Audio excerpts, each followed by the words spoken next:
So, you have a Nintendo DS, and another person in your classroom has a Nintendo DS. Because you have a Nintendo DS, does that mean you can go mess with their Nintendo DS? What the fuck is this analogy? What? What? A Nintendo DS? What? Are you fucking kidding me, bro? Bro, no. Okay, you know what? I'm done. I'm done. I'm done. You slipped your hand into the cookie jar one too many times, little missy. Oh my god. Oh my fucking god. No. Not just do that. Okay, I think, I'm gonna move on now from the call, and we're gonna go to, God damn it, we've hit the point of no return, ladies and gentlemen. I can't deal it, I can't take this shit no more, man. Oh my god. I don't know, Wyvern, we'll see. But I have some screenshots to cover, and then we're gonna be done with this. Alright? We're gonna wrap things up. Alright.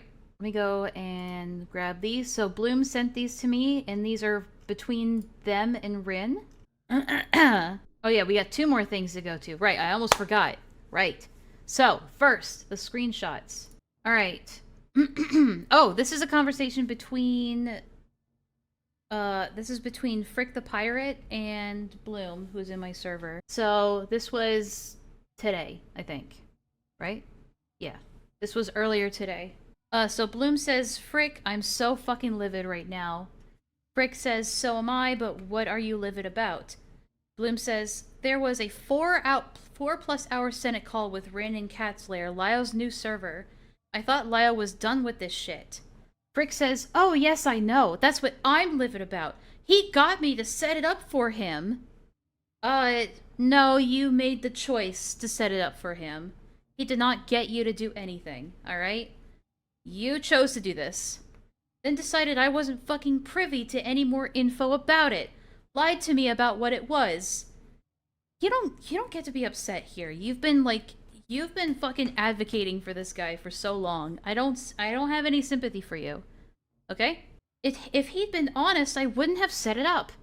Oh my god, the person who's been known for lying was lying again. And Nero wouldn't have either. Who lied to you guys, Lyo? Or Yoon? Don't tell me it was Rin. And Frick says Lyo. Can you guys see this okay? Okay. And you can see my stream down there. Someone's watching my stream! Yoon and Rin were good faith and civil the entire time. I left the server over this and failed moderation. Lyo outright... And failed moderation? What? Lyo outright lied to me. He asked me to run messenger for him to Rin under the promise it was a one-on-one call. Everyone except Yoon and Rin would be muted. And you believed that?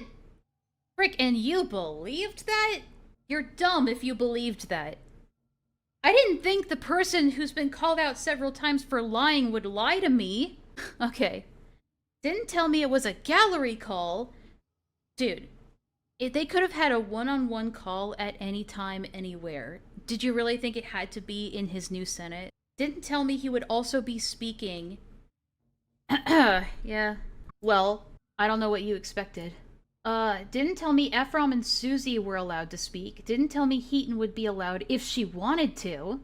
I was meant to be in the call, but I didn't show because it was 1 a.m. and I had a bad feeling, and I made one request, that if they didn't turn this from a gallery to a private call to make sure Rin couldn't read chat, and they failed even that. So I'm not sure if that's true, if Rin could read chat or not. I don't know. But we'll keep going. Bloom says you're fucking lying. Why do people still fuck with them?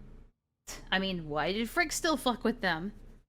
I'm fucking furious. I told Rin to never fucking contact Lyo again. Never accept a call hosted by him.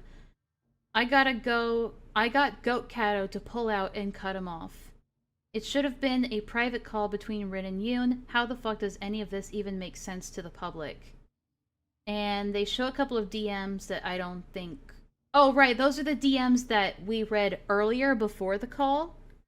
Where Lyle was like, I promise this is going to be a one-on-one call. Everyone else is going to be muted. It's going to be completely civil. No threats or anything. And then just completely went back on all of that. Still, Frick, I don't know why you're surprised. You enabled this. You stuck your head in the sand for so long, and all of a sudden you're mad about it. You don't get the right to be mad about it. Oh my god, the liar lied to you. I can't believe it. You have the other 3 screenshots. Okay. Alright, so there was a screenshot between Bloom and Rin, but Rin doesn't want it to be shown on stream anymore, and I'll respect that. Okay. Sorry, there's a lot here. But IDK, who has contact with Akumu? I do. But they absolutely can share these DMs with him to establish that it was under dishonest pretenses. No, the issue is that you believed it. The issue I'm having is that you fucking believed it. This is what Rin agreed to. Rin only heard the terms of this call via me and possibly Nero. That is what Rin agreed to. Listen, Frick, I'm sorry you were a useful idiot. I'm sorry you were a useful fucking idiot, okay? But listen, you don't get to be fucking mad about it. What other 3 screenshots am I looking for here, actually? Yeah, I've seen all of them. But, sorry, Frick, I don't feel any sympathy for you. Like, boo fucking who? You knew. This has been known by everybody, and you decided to play defense for him. I'll see if, actually no, Crystal will message me if she wants to get back into the call. Enlaa, he has held at gunpoint to set up the call, or he was held at gunpoint. Lamau, Nero, and Frick were talking mad shit, but both of them got tricked. I haven't really been following the Frick stuff. I know you guys have been fucking whining about it for, like, a month now. Like, in the gossip channel, but, like, I could not give myself to... I could not bring myself to give a shit. You're so dumbass now! Yeah, but listen, I get it, but at the same time, I don't. I'm not gonna sit there and be like, poor Frick was lied to. You don't get to just pull a 180s because you were suddenly inconvenienced. Now that the bad shit's happening to you, now suddenly you have a problem with it.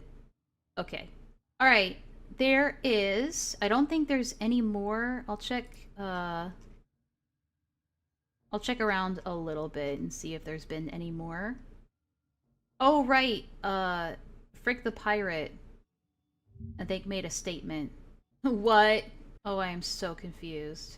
Okay, Frick the Pirate said, earlier when? A couple hours ago, says, okay, new clarification. This was a communication error on Lyo's end. He believed he had been clear enough on his plan- Are you fucking kidding me? He believed he had been clear enough on his plans for the call, but was not. And it's something he will need to work on. Rin wants to release a new statement about this shortly, I think. Are you fucking... You almost... You were almost out, Frick. Frick. You were almost out, and you decided to walk back in.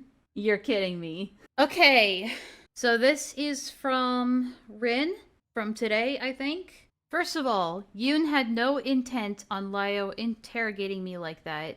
He is remorseful from what I know. Oh, you naive bastard. Doesn't have to be, it's not his fault, so please do not call him names, even ever on my behalf. Yoon and I settled our differences. I hold nothing but goodwill and nothing ill. Secondly, I do put the blame on Lyo. He does have a right to call me out, but I was risking my life to answer his questions. I got so stressed that I agreed with him on a point that was straight up a lie, forgetting that Akumu did, as a matter of fact, contact some of the victims like Jamesy and Slimmers. The problem is, Rand, they're still going to use this. Despite you clearing this up, they're still going to use that. And you know this. For that, though, I apologize to Akumu. I will apologize profusely once again for that extreme mistake. A lot of my friends didn't want me in that call, and I know why not. Thirdly, while I was allowed to be called out for not contacting the other victims, I already addressed it with other people. It's okay that it's brought up, but not in such a way to paint me as not caring for the victims. I do deeply care for them. Finally, I will state I do not want anything to do with commentary, and upon Crystal's and potentially the victim's wishes, I will let her and Thuman handle it. I still hope I can make up for the situation. I just can't do financials for obviously embarrassing reasons. Thank you. So, sunk a little bit back into disappointment again, but that's okay. It's alright. I'll live. Oh, guys, turned out he wasn't lying to me. He just misunderstood. It was just a wee little bit of a communication issue, even though every other indication points to that not being the case, but whatever. He's just a silly guy. He just made an itsy bitsy mistake, that's all. Like when he said, what did he say again? 1 second. You know when Lio says, there will be no yelling, no threats. No threats. Nothing. They want a civil discussion. Right? Okay. Well, you did make threats, didn't you? Right? You absolutely made threats.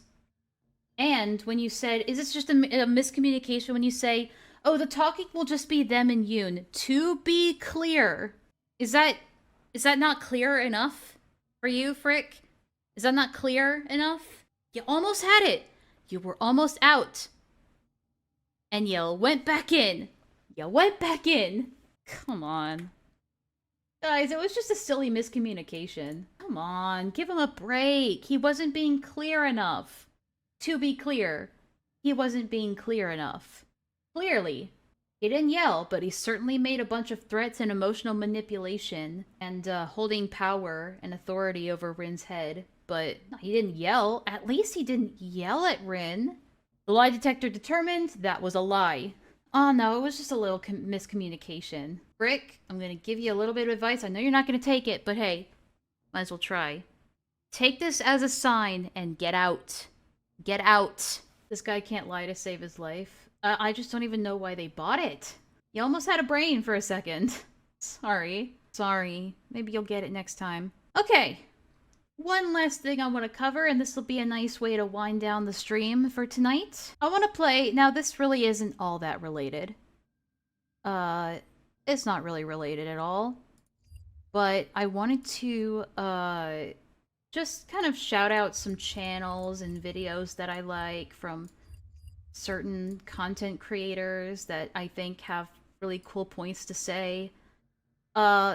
Nothing, you know, related to the topic whatsoever, so in by no means is this at all related. I just thought it'd be a nice way to wind down the stream and watch some good content from professionals who are licensed in the field of psychology and hear what they have to say about certain educational things.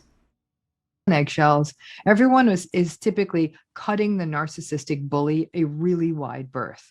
Finally, someone snaps. They don't even care about the narcissistic person's rage, and they snap back and they say, you are such an a-hole. Just stop. You are such a jerk. You are ruining everybody's day around here. Nobody wants to be here anymore because of you. We just wish you would leave. You are such an awful person. Okay? They say that to the narcissist. Then the narcissist does a Charlie Brown on you.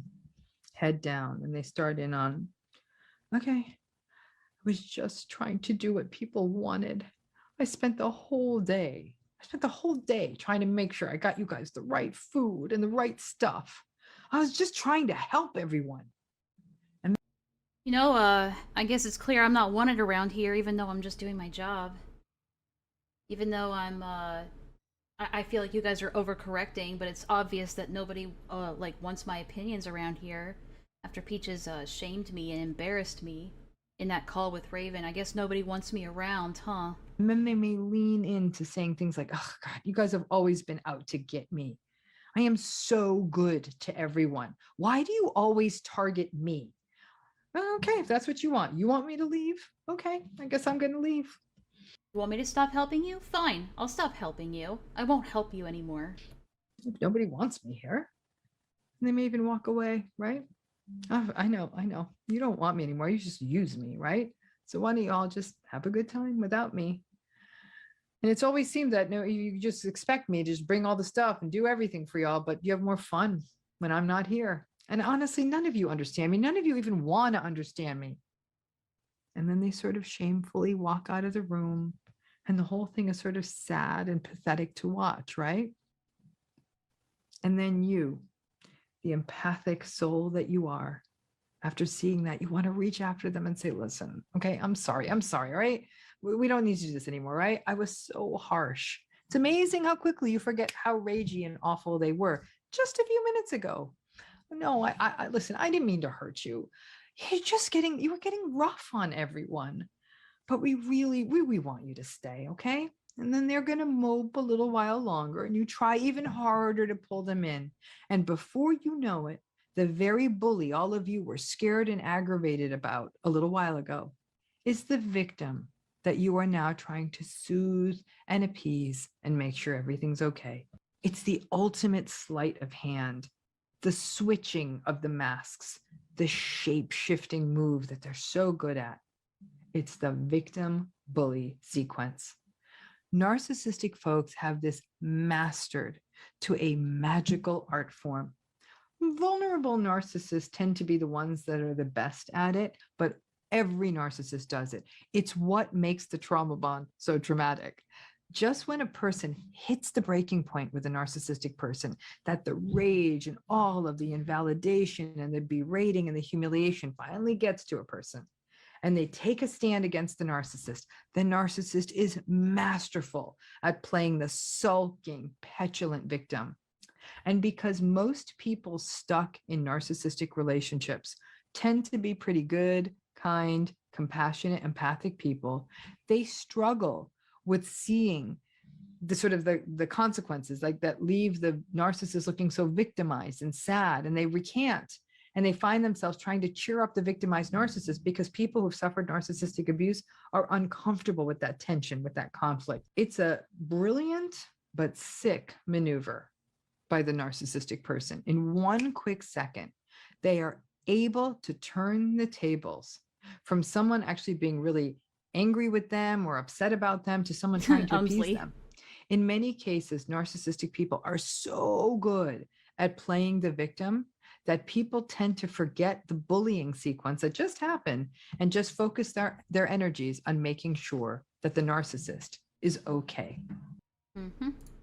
Another person's expense or that hurts them, and that it sort of felt abusive, that's when they'll start to become rageful. Because basically, it's a joke. And if you push harder and say, person, it makes more sense than seeing it as the narcissist. I don't want to play the entire thing, so I'll go to the next point. Hurt. And for them, hurt means ego being two different people. They are, in fact, one person, one very tactical, manipulative person. Over time, this victim bully thing has worked for them. Don't get me wrong. When they are hurt, and for them, hurt means ego injury, not necessarily hurt feelings per se. But when something happens, something that makes them not look good to other people, or they feel that they aren't being adequately appreciated, it doesn't feel good for them. And that's when they slide immediately into the victimized, woe is me. That part in and of itself isn't that interesting. I am thinking of one situation I had observed. The guy was a world-class narcissist, arrogant, superficial, validation-seeking, insecure, angry, treated people around him horribly. At one point, the person he was dating, and because he was so insecure, he would waste lots of money on gifts, not just for her, but for everyone around him. He was notoriously big tipper, that kind of thing. At one point, she was witnessing yet another of his rage festivals and yelling. He was yelling at various household employees and family members, but this time his girlfriend, who wasn't very nice herself, she had had it with him. And it turns out that he had also just purchased a very expensive gift for her. He gave her the day before. But what did he get her? Like an iPad for drawing, perhaps? Because she was so exasperated with him, she left because she thought he was acting like such an awful person. After she left, he became an insta-victim. He couldn't believe that nobody could appreciate him. He took such good care of everyone. I just like this person's content. He buys everyone so much gifts. He spent so much on her. So now his narrative was that she was just using him. And then he slumped into a deflated balloon. He cried. He told her he missed her and that people have always left him and he would buy her anything she wanted. And, nobody likes him. And he knows the only reason anyone likes him is because he spends money.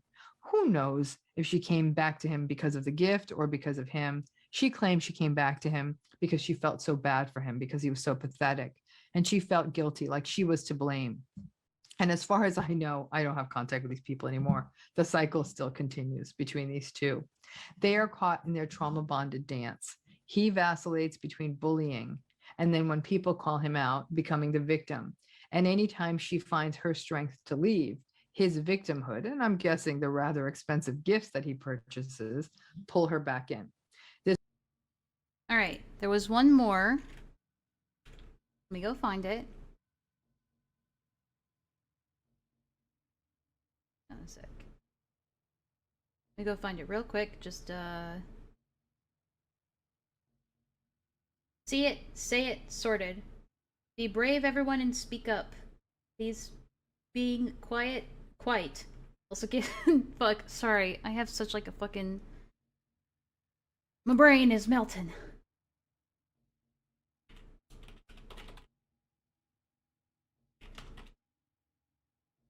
There is one more I want to show off. Back to the channel. All right.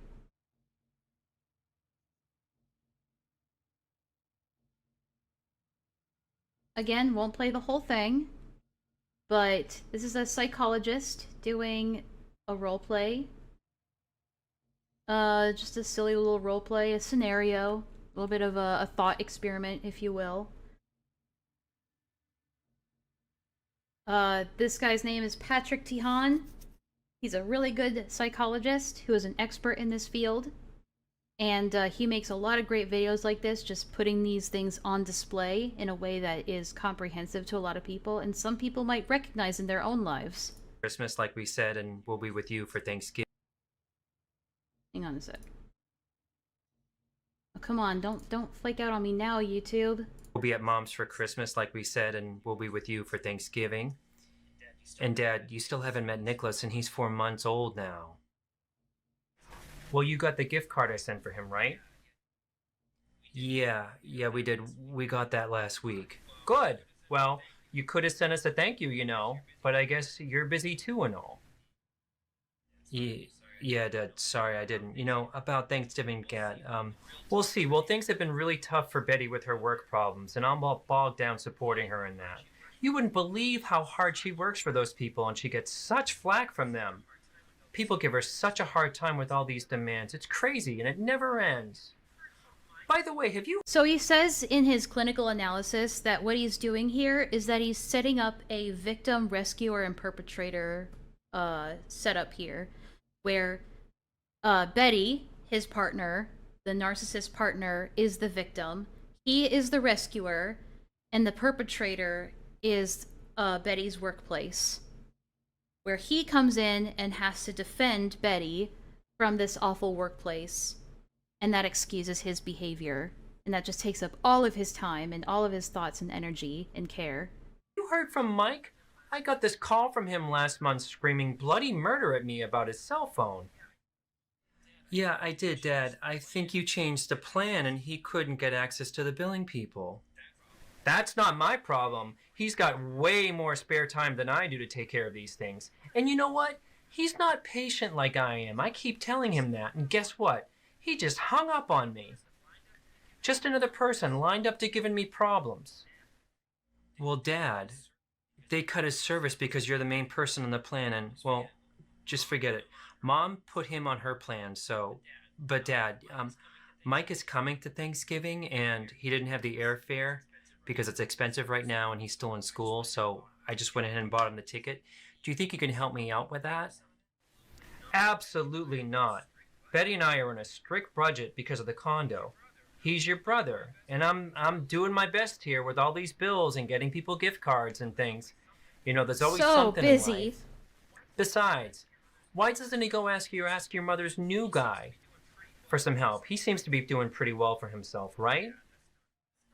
Dad, that's not really his responsibility. I know. Well, we all have our cross to bear, I guess. But you know as well as I do, but it'd be a much different story if your mother hadn't divorced me right before my business was about to take off. Dad, that was 15 years ago and that business wasn't. You know, Dad, have you guys even talked about coming? Kiddo, you know, I don't have it easy like your mother and her family does. Nothing comes easy for me, and guess what? It's getting worse. Whatever you do with your life, make sure you don't end up like me, having to make everybody happy. I hope you never have to suffer the way I have. Because the world just continues to break your heart and demand more and more of you. The world gave up on me when your mother divorced me. And you're a father now, and I hope the world is kinder to you than it was for me, because God help you if you make a mistake.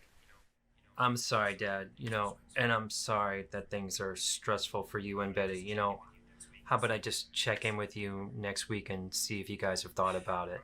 All right. Well, you're probably tired of hearing about the old man's problems, so I guess I'll catch you later. Alright, so that was what he does do also. I don't want to play the full thing obviously, but he also does another role play where it's a healthy relationship and how the father is supposed to act with their kid and what a normal relationship looks like. But he also does a third hi Mitzi, but he also does a third scenario with the same thing if the son in this scenario was much more empowered and was doing more of a gray rock strategy and was advocating for himself a lot more and knew exactly the kind of person he was dealing with. Oh, I see. Well, we just Now, he never says that this is how you should act. This is just what it feels like to be empowered. need to make a plan, and I need to know if you're coming, since this year we see Mom at Christmas, and like we said, we'd see you at Thanksgiving. And Dad, you still haven't met Nicholas, and he's 4 months old now. Well, you got the gift card I sent, right? Yeah, Dad, we did. We got that last week. Good.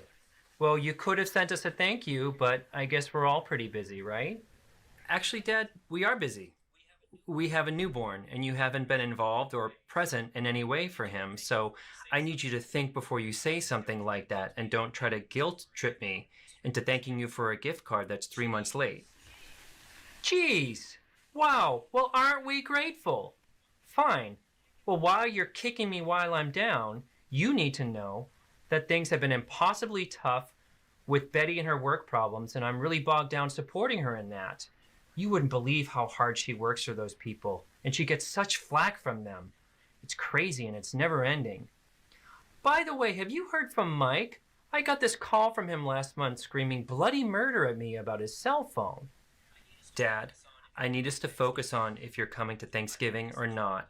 I'd like this call to confirm either nay or yay, because I've been chasing you about this, which is a pattern between us that I would like to stop engaging in. What the hell do you mean chasing me? Your brother is screaming me on the phone while I'm trying to focus help with Betty and her work stuff. You got a lot of nerve. Dad, I'm not available to talk about your new relationship or take care of your feelings about Mike. If you can't calmly let me know about Thanksgiving, we should just end the conversation right now.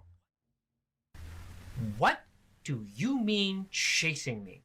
Do you see how he hyper-focuses on that singular thing? Out of everything that he said, he hyper-focuses on this one thing that isn't quite clear.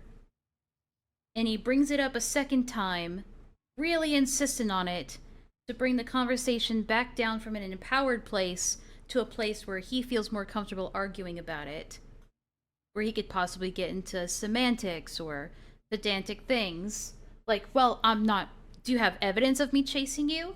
I'm not, or do you have evidence of you chasing me around? Or do you have evidence of me not supporting you? Shit like that. On the thing that makes him look bad. Well, it all makes him look bad, but especially that part. If you're coming to Thanksgiving. By the way, have you We'll heard back from up a Mike? bit. I got this call from him last month screaming on if you're coming to Thanksgiving or not. I'd like this call to confirm either nay or yay, because I've been chasing you about this, I which guess is a you're pattern right. between us that I would like to stop engaging in. Yeah, he notes that he's been chasing him, and he notes that it's a pattern of behavior. And that's the part that he hyper-focuses on, instead of, figuring out if he's going to come to his grandson's, house, I guess. What the hell do you mean chasing me? Your brother is screaming me on the phone while I'm trying to focus help with Betty and her work stuff. You got a lot of nerve. Dad, I'm not available to talk about your new relationship or take care of your feelings about Mike. If you can't calmly let me know about Thanksgiving, we should just end the conversation right now. What do you mean chasing me? Change your tone, Dad. I'm calm. I'm calm. What do you mean? I emailed you 5 weeks ago about your plan, and you responded a month later, only to talk about Betty's condo and her work problems. And you can't tell that I'm preoccupied from that intel? Look, I don't have it easy like your mother and her family does. And like I've always said, if she hadn't blown up our marriage right before my business was to take off... Dad, it's best that you don't come to Thanksgiving since you continue to avoid telling me about your plans about it. I'm also setting a boundary with you. When we talk, you don't talk about the divorce with me, or Mom, or Mike, or about... Who's talking about Lio? I'm not talking about Lio. I just thought this was educational and, you know, just a nice little way to wind down the stream. I don't know. About that business that failed. I don't know what you want from me. You're not listening and not giving me time. That's a pretty common, like, narcissist phrase as well. I don't know. When they're put in a corner and they realize that they're not snaking out of this, they just go, I don't know what you want from me, as if you're the one making unrealistic demands. I was getting to Thanksgiving. You've now had weeks to tell me. And on this call, you're wasting my time by trying to get me to feel bad for you. I don't know what you want from me. I bet your wife would be shocked if she knew how you were treating me. I'm hanging up the phone. Man, if only your mom knew how you were acting on the internet. Dad, goodbye. Well, I hope that was thought-provoking, and I hope that it somehow resonated. It was, Patrick. Thank you very much. And if you guys want to see the full video, I highly recommend that you go see Patrick Tihan's videos. He makes amazing videos on this subject and just about trauma recovery in general. Who knows, you might find it helpful in other aspects of your life or with interpersonal relationships. There are plenty more out there. Oh, hello. That's my doctor! I think that's time for me to go. I'll see you later. Never mind, it was an automated call. They were just reminding me of an appointment. But while I'm still here, I also need to shout out, Dr. Ramani. I'll put both of their channels in the description, and hopefully I don't forget. If I forget, please remind me. But I'll put both of their channels in the description. They both make really great content around psychology. But goodbye, everybody.